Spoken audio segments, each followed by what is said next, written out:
1950년대 한 사회학자가 만든 투자 전략이 있었습니다. 위험을 분산시키고 시장의 변동성을 줄이겠다는 아이디어였죠. 그런데 지금 이 전략은 완전히 다른 괴물로 변했습니다.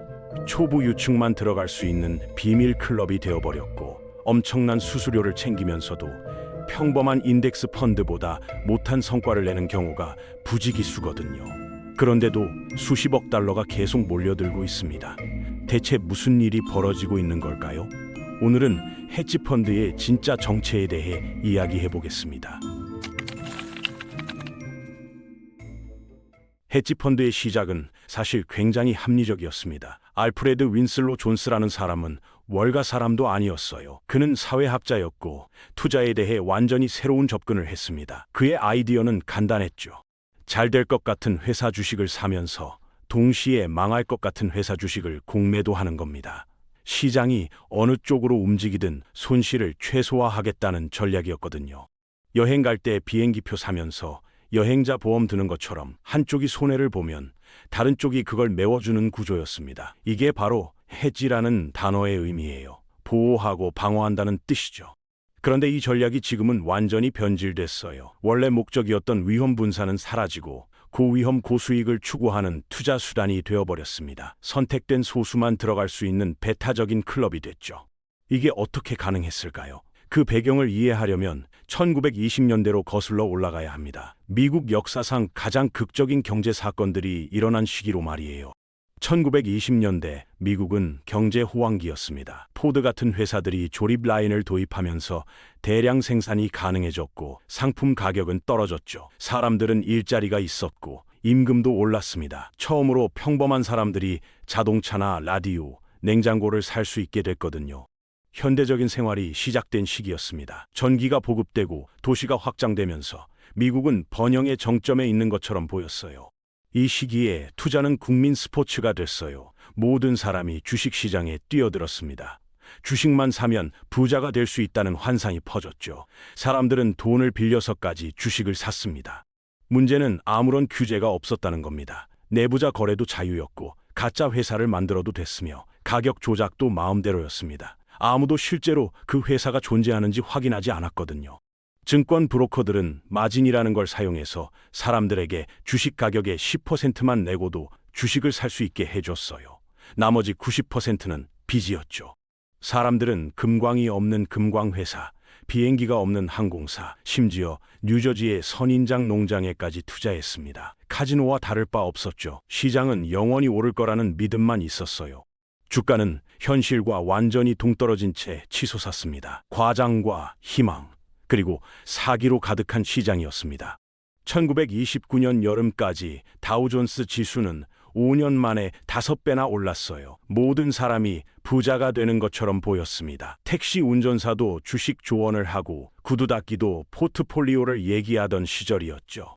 그러다가 1929년 10월이 왔습니다. 사람들은 갑자기 자신들이 허상에 투자하고 있다는 걸 깨달았어요. 패닉 매도가 시작됐고 시장은 폭락했습니다. 몇 년 사이에 시장 가치의 거의 90%가 증발했죠. 은행들은 파산했고 기업들은 문을 닫았습니다. 수백만 명이 평생 모은 돈을 잃었어요. 이 대폭락은 대공황을 촉발했고 현대 역사에서 가장 어두운 경제 위기가 시작됐습니다. 실업률은 25%까지 치솟았고 사람들은 거리에서 빵 한 조각을 얻기 위해 줄을 섰어요. 이 위기는 거의 10년 동안 지속됐습니다. 이런 재앙을 막기 위해 의회가 나섰습니다. 1933년에 증권법이 만들어졌어요.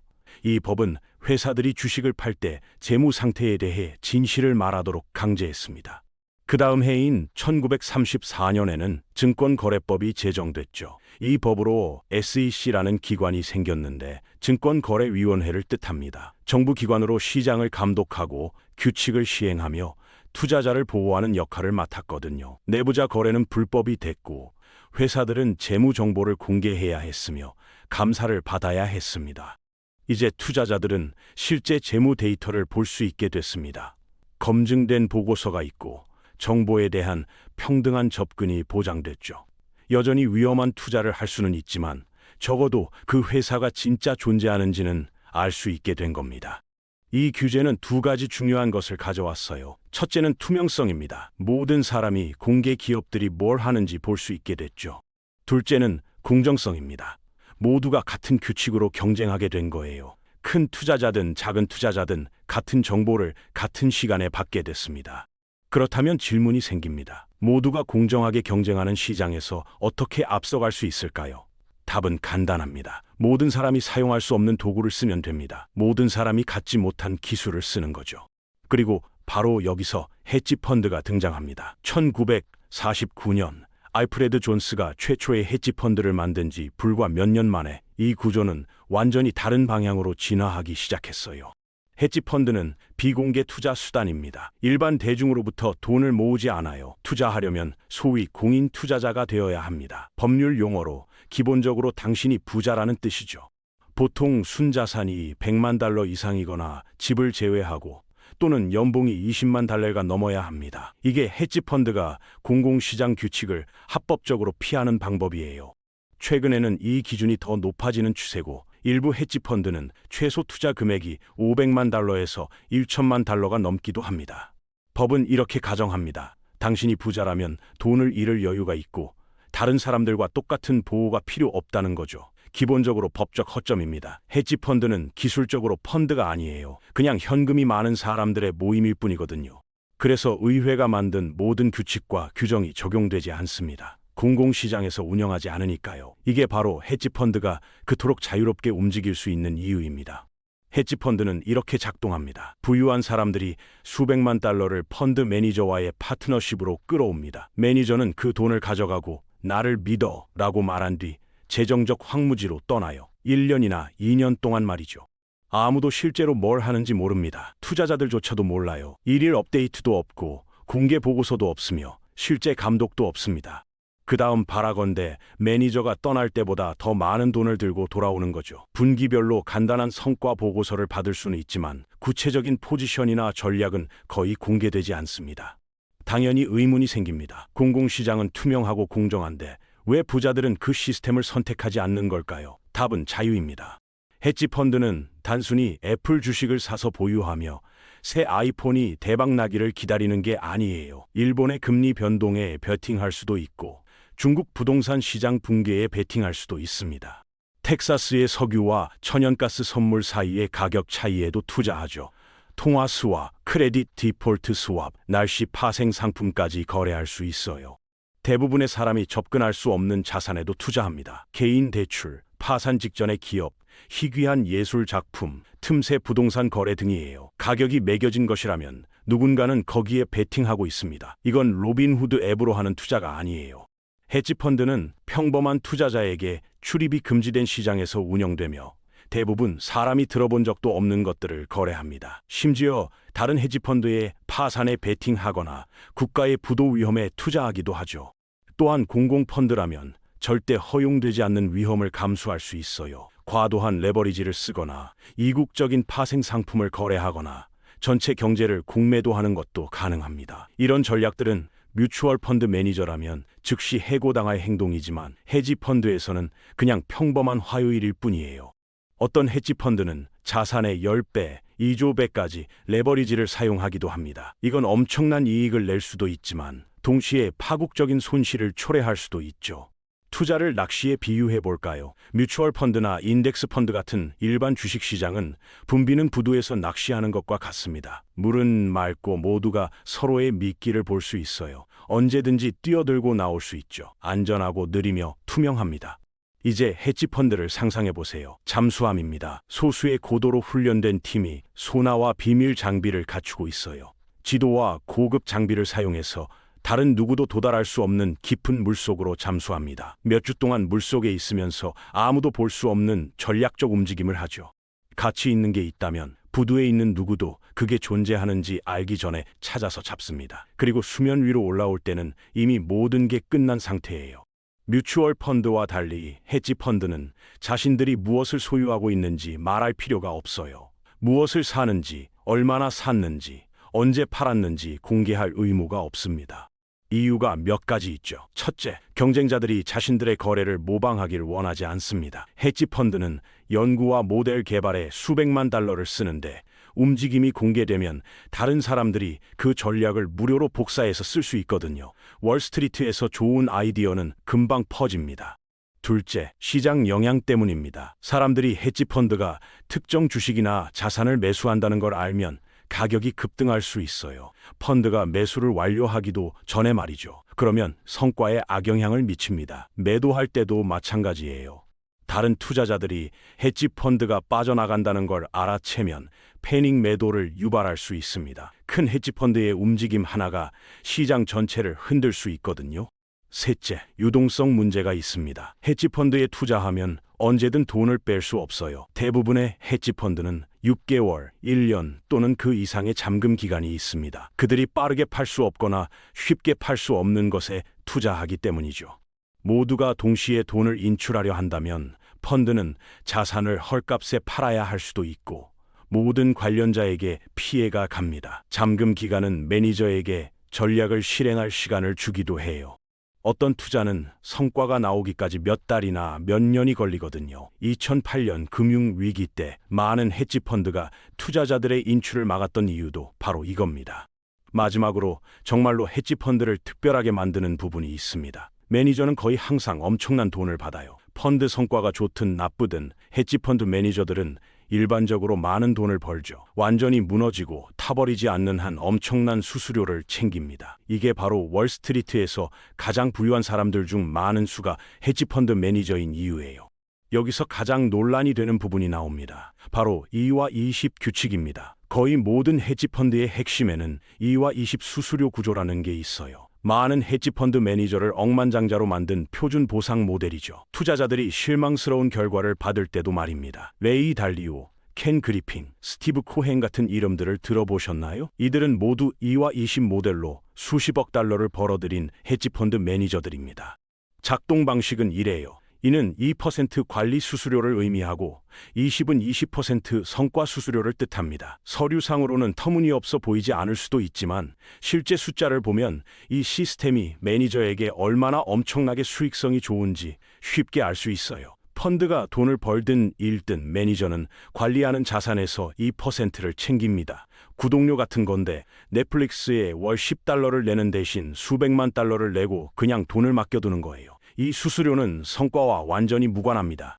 실제 숫자로 보면 이렇습니다. 헤지펀드가 10억 달러를 관리한다면 2% 관리 수수료만으로 연간 2천만 달러를 벌어들입니다. 펀드가 단 1달러의 이익도 내기 전에 말이죠. 펀드가 돈을 잃는 해에도 매니저는 여전히 2%를 전액받아요. 거기에 더해 헤지펀드 매니저는 펀드가 창출하는 모든 이익의 20%를 가져갑니다. 펀드가 올해 좋은 성과를 거두고 투자자들에게 1억 달러의 수익을 가져다 준다면 매니저는 그중 2천만 달러를 챙기는 거죠. 총 4천만 달러를 받는 셈입니다.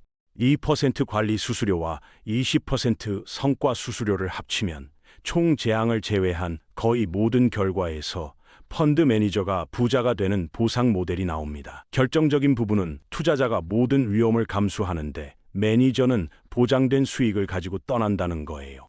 펀드가 돈을 잃으면 당신의 손실이지만 돈을 벌면 당신이 나눠 가져야 합니다. 어느 쪽이든 매니저는 돈을 받죠. 이게 바로 머리는 내가 이기고 꼬리는 네가 지는 게임입니다. 이걸 좀 더 공정하게 만들려는 메커니즘이 있긴 해요. 만조 마크 같은 거죠. 이 규칙은 펀드 매니저가 손실 후 펀드가 이전 최고치를 회복할 때까지 20% 성과 수수료를 다시 받을 수 없게 합니다. 펀드가 1년 동안 하락하면 매니저는 그 손실을 보상할 때까지는 성과 수수료를 받지 못하는 거예요. 이론적으로는 공정하게 들리지만 실제로는 2% 관리 수수료는 성과와 관계없이 계속 들어옵니다. 시간이 지나면서 이건 펀드를 운영하는 모든 사람에게 놀라운 부를 가져다 줘요. 일부 헤지펀드는 2와 20보다 더 많은 비용을 청구하기도 합니다. 3과 30, 심지어 5와 50을 받는 펀드도 있어요. 투자자들은 특히 큰 금액을 투자하는 경우 수수료 협상을 시도할 수 있지만 기본 구조는 그대로 유지되죠. 집은 항상 이깁니다. 이게 헤지펀드가 비판받는 이유 중 하나예요. 특히 최근 몇 년간 많은 헤지펀드가 단순한 인덱스 펀드보다도 성과가 나쁜 경우가 많았거든요. 투자자들은 높은 수수료, 비밀 유지, 고위험을 보면서 묻습니다. 잠깐, 왜 우리가 이렇게 많은 돈을 내야 하는 거지? 시장을 추적하는 ETF를 비용의 일부만으로 살 수 있는데 공정한 질문이죠. 2와 20 모델은 헤지펀드가 지속적으로 알파 수익률이라 불리는 시장 평균을 초과하는 성과를 냈을 때는 효과가 있었어요. 하지만 지난 10년 동안 많은 헤지펀드가 특히 수수료를 낸 후에는 그렇게 하기 어려웠습니다. 연구에 따르면 2010년에서 2020년 사이 평균 헤지펀드 수익률은 S&P 500 지수보다 낮았습니다. 그런데도 헤지펀드는 부유한 개인, 연금기금, 기부금, 기관들로부터 계속 수십억 달러를 모금하고 있어요. 왜일까요? 성과가 일관되지 않을 수 있지만 접근성, 독점성, 비대칭 수익의 잠재력은 여전히 엘리트들에게 매력적이기 때문입니다. 초부 유층에게 헤지펀드는 단순한 재무과 이상의 무언가를 제공하거든요. 2024년 기준으로 전 세계 헤지펀드 산업은 4조 달러가 넘는 자산을 관리하고 있습니다. 이건 작은 숫자가 아니에요. 마지막 질문으로 넘어가죠. 헤지펀드가 고위험에 높은 수수료를 받고 성과도 종종 저조한데 왜 부자들은 계속 돌아올까요? 알프레드 존스의 세계에서 헤지펀드는 위험을 최소화하는 전략이었습니다. 하지만 오늘날 헤지펀드는 부자들을 위한 사설 클럽 같아요. 높은 수수료를 부과하고 돈을 가두며 무엇을 하는지 어둠 속에 두고 기본 인덱스 펀드도 이기지 못하는 상품을 제안받는다면 아마 패스하겠죠. 그럼 왜 부자들은 안 그러는 걸까요? 최고의 재정 고문과 가장 진보된 데이터, 모든 투자 옵션에 접근할 수 있는 매우 부유한 사람들이 왜 헤지펀드에 수십억 달러를 투자하는 걸까요? 단순히 수익을 쫓는 게 아니에요. 뭔가 더 깊은 것, 문화적이고 심리적이며 전략적인 측면이 있습니다. 이걸 이해하려면 부의 심리학을 들여다봐야 해요. 첫째, 헤지펀드는 대부분 사람이 결코 보지 못할 전략에 대한 접근을 제공합니다. 고빈도 거래 알고리즘, 글로벌 거시 경제 플레이, 정치적 결과나 금리 변동에 대한 베팅, 규제 조치, 복잡한 파생 상품, 그리고 어느 증권 거래소에도 나타나지 않는 사적 시장 기회 등이죠. 이런 건 온라인 중개 계좌로 살 수 없어요. 헤지펀드는 전통적인 투자자들에게 종종 손이 닿지 않는 시장 부분에서 운영하며 독점권은 매력의 일부입니다. IPO 전에 회사 지분, 파산한 회사의 자산, 국가 간 금리 차익 거래 같은 것들 말이에요. 초부 유층에게 투자는 단순히 연 6%나 7%를 버는 게 아니에요. 인덱싱으로는 불가능한 것에 접근하는 거죠. 헤지펀드는 비대칭 위험이 있는 몇 안 되는 장소입니다. 1달러를 걸고 10달러를 버는 종류의 기회 말이에요. 대부분의 그런 기회는 더 이상 공개 시장에 존재하지 않지만 헤지펀드는 여전히 그것들을 사냥하고 있습니다. 2008년 금융위기 때 존 폴슨이라는 헤지펀드 매니저는 서브프라임 모기지에 베팅해서 한 해에 150억 달러를 벌었어요. 이런 기회는 일반 투자자에게는 절대 오지 않습니다. 시간과 편리함의 문제도 있어요. 많은 부유한 개인에게 풀타임 포트폴리오 관리는 현실적으로 불가능합니다. 헤지펀드를 통해 독특한 기회를 찾는 책임을 다른 사람에게 맡길 수 있죠. 수익뿐만 아니라 정신적 대역폭 비용도 지불하는 겁니다. 헤지펀드는 금융계의 개인 요리사와 같아요. 직접 요리할 수 있나요? 물론이죠. 하지만 미슐랭 스타를 받은 사람만큼 잘하고 희귀한 재료를 구할 수 있는 주방을 갖추고 있나요? 아마 아닐 겁니다. 기술 기업을 운영하거나 병원을 경영하는 사람들은 금융시장을 연구할 시간이 없어요.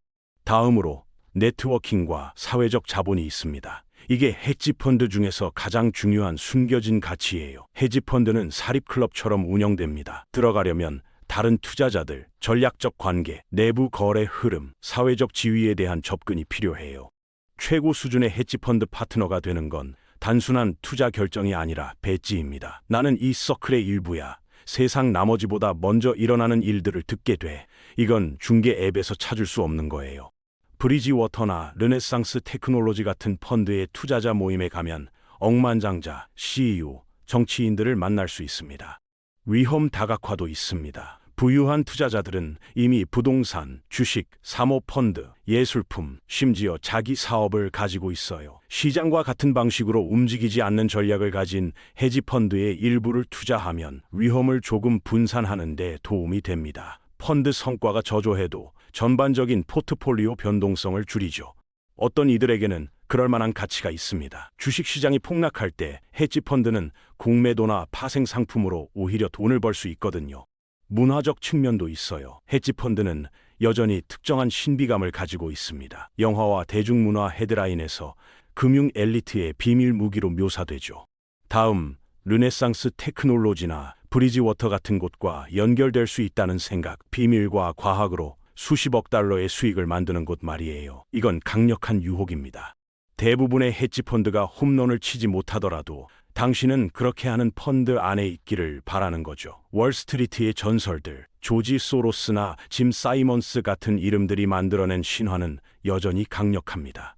궁극적으로 이건 유산과 권력, 지위에 관한 겁니다. 헤지펀드는 기본적인 투자에는 사용할 수 없는 전략적 통제 계층의 자본을 제공해요. 세금 전략, 재산 계획, 지정학적 베팅, 심지어는 자선 활동과 일치시킬 수 있죠. 헤지펀드에 참여한다는 건 부가 생성되고 보호되며 닫힌 문 뒤로 이동하는 생태계의 일부가 되는 겁니다. 이건 단순히 돈을 버는 게 아니라 권력의 네트워크에 접근하는 거예요.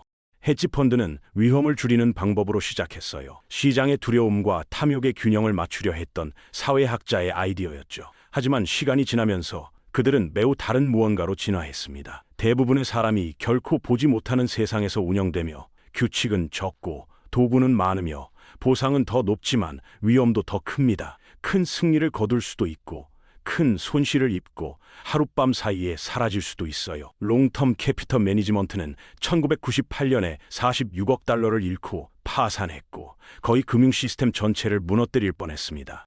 그럼에도 돈은 계속 유입됩니다. 헤지펀드는 수익에 관한 게 아니에요.